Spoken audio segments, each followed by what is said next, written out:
And so the Senate now has a couple of bills being drafted that they're hopefully going to turn this into law, whether it's in this Congress later this year or the next Congress. So we've got a lot of work to do there, and it's important that America gets this right. It's funny, in the UK and in Singapore, for instance, they don't have this issue that we have in the US of having a separate commodities and securities regulator. They just have one regulator. So for instance, the FCA in the UK, this is a total non-issue. The question about commodities and securities, it never comes up because they just have one federal regulator, so it's not politicized, right? We haven't really seen the real inflows happen even in ETFs, and they've already been really good. I mean, from the numbers I've seen, there's far more demand in ETFs than is being mined every day from Bitcoin, for instance. Welcome to our in-depth analysis of Brian Armstrong's recent insights on the crypto landscape. Brian Armstrong begins by addressing the significant inflows seen in crypto ETF despite regulatory hurdles. He points out that there is a considerable demand for Bitcoin ETF, which surpasses the daily mined supply of Bitcoin. Armstrong highlights the regulatory clarity achieved with ETF as a crucial first step, although major financial institutions like Morgan Stanley and UBS have yet to fully enable them. He believes that as more firms adopt these products, the inflows will increase substantially. Armstrong identifies the biggest challenge as the lack of regulatory clarity. While Europe and other G20 countries have already implemented or are drafting comprehensive crypto legislation, the US lags behind. Armstrong shares his recent experiences from Washington, D.C., where he met with multiple Senate members eager to advance crypto legislation. He notes the bipartisan support for the FIT21 bill and the market structure bill in the House, expressing optimism that the Senate will follow suit.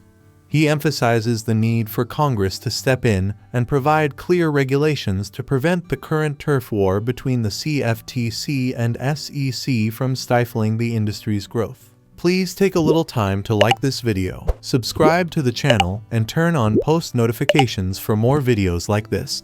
You can also check out our other videos on cryptocurrencies and the overall digital asset space and drop your comments and observations in the comments section below. Everything you do helps with the YouTube algorithm and immensely contributes to the channel's growth. Thanks and enjoy the video. You could argue we haven't really seen the real inflows happen even in ETFs, and they've already been really good. I mean, from the numbers I've seen, there's far more demand in ETFs than is being mined every day from Bitcoin, for instance, which is a positive indicator. But you're right. I think Morgan Stanley, UBS, some of these firms, they haven't really enabled the ETFs where we'll see even larger inflows in the future potentially. I don't know why that is, but the ETFs actually is an area where we did get regulatory clarity. So this will happen in bits and pieces, and I think it's an incredible first step. Well, in the US, probably the biggest obstacle is regulatory clarity. Definitely. Unfortunately, the US is a little behind on this. Europe has already passed comprehensive crypto legislation. We've seen most of the G20 is actually already drafting or has implemented crypto legislation, and so there's broadly this recognition that this technology is here to stay. It has incredible innovative potential. We need to make sure we prevent consumer harm, things that happened with other companies and everyone's aware of. And so the US, I just got back from DC, a couple days in DC. I met with 12 or 13 different members of the Senate. The Senate is very eager to move on legislation now after the House passed the FIT21 bill, the market structure bill, with strong bipartisan support. More than 2/3 of the House voted for it. And so the Senate now has a couple of bills being drafted that they're hopefully going to turn this into law, whether it's in this Congress later this year or the next Congress. So we've got a lot of work to do there, and it's important that America gets this right. In the absence of that clarity, I probably don't have to tell all of you, there has been a bit of this turf war between the CFTC and the SEC, the two federal regulators. Are these commodities? Are they securities? Our point of view is that the tokens, underlying assets are commodities. There could be an investment contract or something like that on top of it that is an actual security. Like if a company is going to raise money, that's a security. There should be a path to register those broker-dealers that can trade them. And we'd like to work with the SEC to make that happen as well. But if we don't have Congress step in and act, the lack of clarity is just going to be weaponized and not allow the industry to thrive onshore. Well, there's about 10 markets around the world where Coinbase has set up local operations, and each of those has a slightly different story, right? Just to give you broad strokes. I mean, in It's funny, in the UK and in Singapore, for instance, they don't have this issue that we have in the US of having a separate commodities and securities regulator. They just have one regulator. So for instance, the FCA in the UK, this is a total non-issue. The question about commodities and securities, it never comes up because they just have one federal regulator, so it's not politicized, right? And similarly in Singapore, that's the same issue. So each country has slightly different moments in time. Like Rishi Sunak in the UK was incredibly pro-crypto, and that government is now probably changing over. So we have to sort of, at any given moment, there's somewhere in the world where we see a big opportunity. President Milei coming in Argentina, for instance, has been super pro-crypto, right? So we just, in the global landscape, we sort of see who's in office, who's going to lean in and work with us. We grow our business there, and then when the guards change, in who's in office, we get an opportunity a few years later, and we grow it there. So we have a very long-term point of view on this. Whether it happens in any given year or decade in a certain country, we know the trend is clear long-term. Retail did jump into this space a little sooner over the last decade, but I'd say in just the last year or two, we've seen an incredible amount of institutional adoption, and I feel like institutions are fully in it at this point. I mean, we released some stats in this State of Crypto report that showed 56% of the Fortune 500 executives report their company is working on something on-chain in crypto, right? And so it's the biggest companies in the world. BlackRock is helping tokenize real-world assets. JP Morgan has an on-chain project called Onyx. Google Cloud is accepting crypto payments, St. Jude's Hospital, and then fintechs like Stripe and PayPal, they're adding stablecoin support. So 56% of the Fortune 500 is doing something. I think this is really here to stay. It's already happening amongst institutions. And Coinbase can play a big role there too. Our Coinbase Prime product is the most successful in the institutional space, and we've got about a third of the top 100 hedge funds, our clients.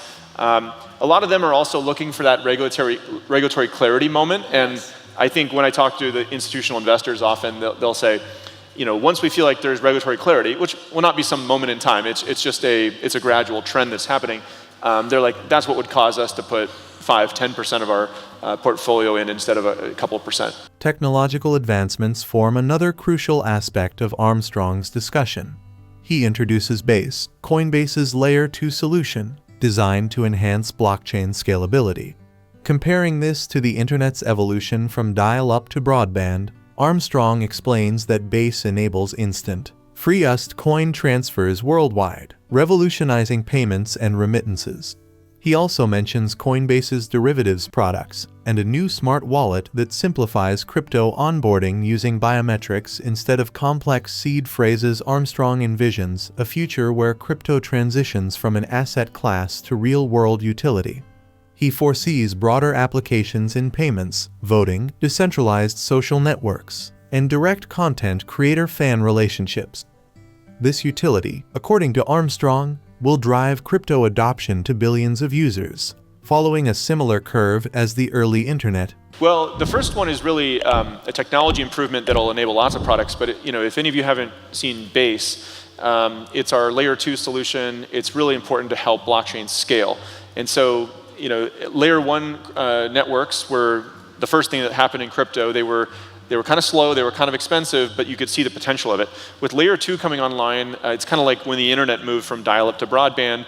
It's actually enabling things like you can now send USD coin instantly anywhere in the world for free. And that's a game changer for things like payments and remittance and all kinds of things that just reduce friction in the economy. So that's one.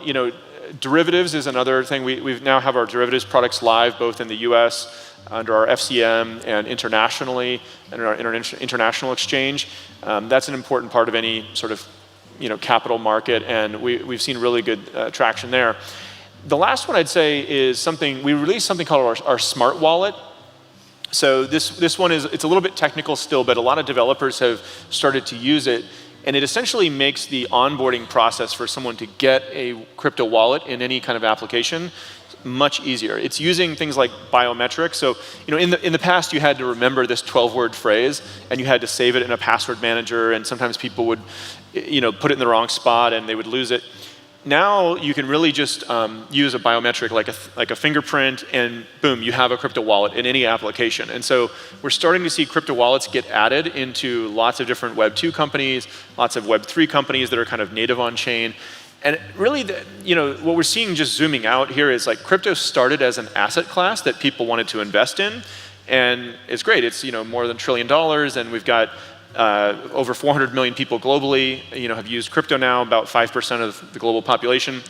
We're now starting to see it go from an asset class to real-world utility. Payments and voting and decentralized social and having a direct relationship with content creators and their fans, and all these kind of things are now coming online. And so that's how we get it to be 1 billion people or more using this. And it's following kind of a similar adoption curve as the early internet. Sometimes people ask me, well, shouldn't Coinbase, why are you interested in DeFi and self-custodial wallets? Wouldn't you want everybody to just have their funds on your platform? And I think centralized exchanges and everything are going to be great for a long, long time, but the real potential and innovation here comes from these peer-to-peer transactions. How do we eliminate intermediaries? And crypto really kind of makes a lot of those intermediaries unnecessary, because if you can do instant settlement, you don't have to have an intermediary with some sort of risk that is introduced with intraday settlement. If it's just real-time settled, you can cut out the middlemen, you can reduce friction in the economy. And it's important for that to happen on-chain. Coinbase is moving more and more of our products on-chain. We're trying to play in that space with self-custodial wallets, with DeFi, to make sure that we enable the true innovation potential. Because now it goes from just being an asset class that 10% of the world wants to invest in or so, to being something that billions of people, the majority of people in the world, can benefit from. I mean, crypto should really be powering a larger and larger percentage of global GDP over time, because they're just more efficient rails. Why wouldn't, payments are like water flowing to the path of least resistance. Why wouldn't more and more of it happen over time? So my hope is that, in 10 years we'll be sitting here and 25% of global GDP is happening on crypto rails. Yeah, well, we really want the company to be successful in any sort of market environment, adjusted EBITDA positive in any market environment. So we've done a good job of shifting our revenue. 3 or 4 years ago, it was like 95% trading fees, right? Which can be quite volatile depending on if there's lots of volume or not that quarter. We've now shifted it to be more and more subscription and services revenue, which is more predictable, and that's allowed us to make it be, it allows us to plan the business over more time, with more predictability.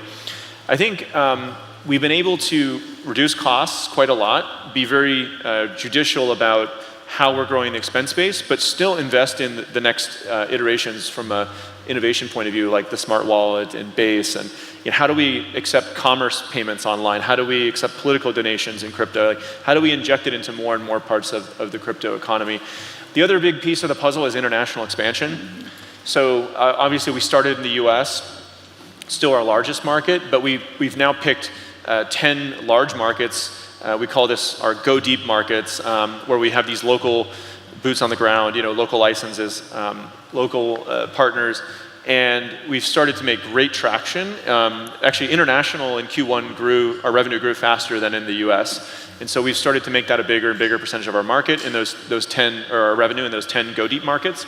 We also have what we call our go broad strategy, which is with self-custodial wallets, we can enter into the long tail of countries, some of the big emerging markets, with self-custodial wallets. Coinbase Wallet is our product there. So we go deep, we go broad, depending on how mature the market is, the regulatory structure there, and that's been a good strategy for international expansion. Armstrong concludes by discussing Coinbase's business strategy. He outlines efforts to ensure the company's success in any market environment, including shifting revenue from volatile trading fees to more predictable subscription and services revenue. This strategic shift has allowed Coinbase to reduce costs while investing in innovative products.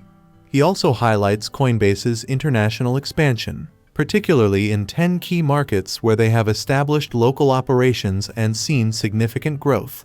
The company's approach combines deep engagement in mature markets and broad outreach in emerging ones through self-custodial wallets. Please like and subscribe my channel.